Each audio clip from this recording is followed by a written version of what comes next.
और किसने बनाए दुनिया के सबसे बड़े सहारा रेगिस्तान में ये अजीब पैटर्न। सैटेलाइट इमेज से सहारा रेगिस्तान में एक अजीब पैटर्न देखने को मिला। बिल्कुल 45 मीटर व्यास, बाहर की तरफ 12 बिंदु और बीच में एक बिंदु देखा जा सकता है। हैरानी की बात तो यह है कि रेगिस्तान के बीचों बीच इतनी सटीकता से बनाया गया यह पैटर्न अकेला नहीं है, बल्कि थोड़ा झूम आउट करने पर पता चला कि वही 8 पैटर्न एक सीधी रेखा में बने हैं। इन सभी पैटर्न का आकार और व्यास एक समान है और सबसे महत्वपूर्ण बात यह है कि इन सभी पैटर्न के बीच ठीक 420 मीटर की दूरी है। ऐसा नहीं है कि कहीं 460 मीटर, कहीं 380 मीटर, इन सब के बीच बिल्कुल 420 मीटर की दूरी है। तो अब सवाल यह उठता है कि इतनी सटीक जगह पर बने इन पैटर्न के पीछे का रहस्य क्या है।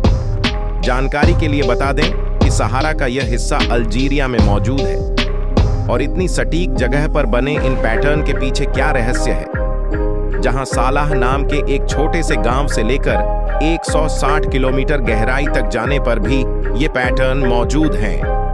क्रिस्टोफ होबर्सन नाम के एक निर्माता ने पहली बार 2021 में गूगल अर्थ पर इन मंडलियों को देखा। जब उन्होंने इन मंडलियों को देखा तो उन्होंने इनकी गहराई में जाने का फैसला किया। सबसे पहले उन्हें यह जानना था कि ये असल में जमीन पर मौजूद है या नहीं, या क्या यह किसी उपग्रह की विफलता के कारण है कि इतने सटीक पैटर्न दिखाए जा रहे हैं। इस समस्या के समाधान के लिए क्रिस्टोफ ने उस कंपनी से संपर्क किया जो गूगल के लिए एक सैटेलाइट कंपनी है। फॉर्मेशन मिलते ही पहला शक तो दूर हो गया। अब इन पैटर्न्स की असल हकीकत मालूम करने के लिए पुरातत्वविद, अल्जीरियाई विशेषज्ञ अधिकारी और काई टूर ऑपरेटर से राब्ता किया गया, लेकिन किसी को भी सर्कल का आइडिया तक नहीं था। तो आखिर ये किसने और क्यों बनाया? कई महीनों की रिसर्च के बाद अभी तक पैटर्न में कोई सुराग नहीं मिल सका। इतने में satellite imaging company Maxar technology ने सर्किलों में स्पष्ट और ताजा तस्वीर लेकर भेजी और इस तस्वीर में आखिरकार एक इशारा मिल ही गया। पैटर्न के आसपास गाड़ियों के टायर मार्क्स नजर आ रहे थे, यानी इसका मतलब ये था कि ये काम जिसने भी किया है वही यहाँ गाड़ियों में आया था। और गाड़ियों का मतलब है कि ये चीज ज्यादा पुरानी भी नहीं है। फिर अब पैटर्न की असल हकीकत जानने के लिए वो कदम उठाने का फैसला किया गया जिसको शर्त से ही टाला जा रहा था। सहारा की ठोस गर्मी में पैटर्न के पास किसी को खुद जाना पड़ेगा। अल्जीरिया से ताल्लुक रखने वाले एक वीडियो जर्नलिस्ट किया गया। पत्रकार ने ये काम अपना सारा ले लिया क्योंकि ये एक मुश्किल एडवेंचर था। इसके लिए कई महीनों पहले से इसकी तैयारी शुरू कर दी गई। कैमरा, कैंपिंग, कुकिंग और मेडिकल के साथ साथ पानी के डिब्बे और अतिरिक्त ईंधन की व्यवस्था करके सफर का आगाज किया गया।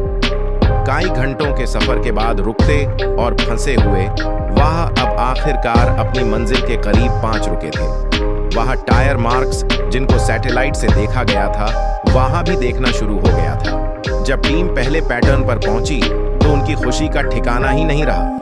जो सैटेलाइट से सिर्फ डॉट्स दिख रहे थे वहां करीब 4 से 5 मीटर बड़े खड़े थे, जिनको शायद रीठ डालकर बंद किया गया था।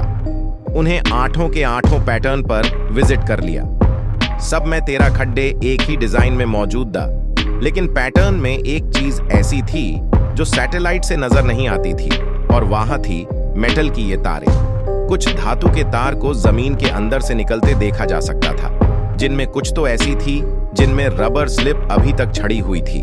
अभी इन वायर का मामला किसी के समझ में आता है कि वहां से एक अटैचमेंट स्ट्रिप मिली।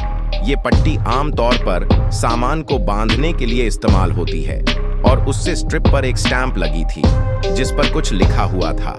जब उसको ट्रांसलेशन किया गया तो मालूम पड़ा कि यह स्टैंप एक्सप्लोसिव और एम्यूनिशन बनाने वाली कंपनी की थी। इन खड्डों में डायनामाइट था। यह डायनामाइट कब, क्यों और किसने डाला था, यह जानना बहुत जरूरी था। शूटिंग टीम को यहां से कैन फूड के कुछ खाली कैन भी मिल सकते हैं, जिनकी बैक साइड पे सोफिकेट कंपनी का लोगो अभी तक मौजूद था। ये कैन फूड की कंपनी आज भी मौजूद है। जब कंपनी से संपर्क करके उनको खाली कैन की फोटो भेज दी जाएगी तो उनको ने बताया कि ये पैकिंग 1958 की है, यानी आज से करीब 65 साल पुरानी है।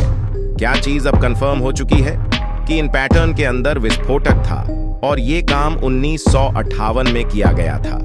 लेकिन ऐसा करने की असल वजह क्या थी, ये जाने लोकल के डेजर्ट गाइड से मिलने का फैसला किया गया, जिन्होंने शायद कभी यहां तक पहुंचने में मदद की हो। एक डेजर्ट गाइड ने बताया कि उसके पिताजी भी एक डेजर्ट गाइड हुआ करते थे।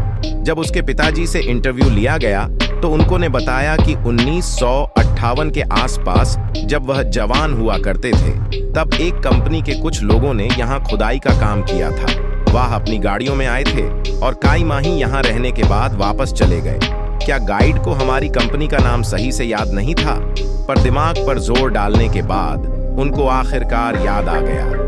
क्रेप्स, ये एक फ्रेंच कंपनी थी जिसको 1952 का नाम सही से याद था। 1950 से लेकर 1960 तक सहारा के इस तरह से मैंने तेल ढूंढने का कॉन्ट्रैक्ट दिया था। क्या आखिरी जानकारी मिलने के बाद सारी हकीकत खुलकर सामने आ जाएगी। ये एक तरह का भूकंपीय सर्वेक्षण ही था, लेकिन उस दौर में मशीनरी तो हुआ नहीं करती थी। इसी वजह से भूकंपीय सर्वेक्षण के लिए डायनामाइट लगाए जाते थे। ये खड़े डायनामाइट फटने की वजह से ही बने थे।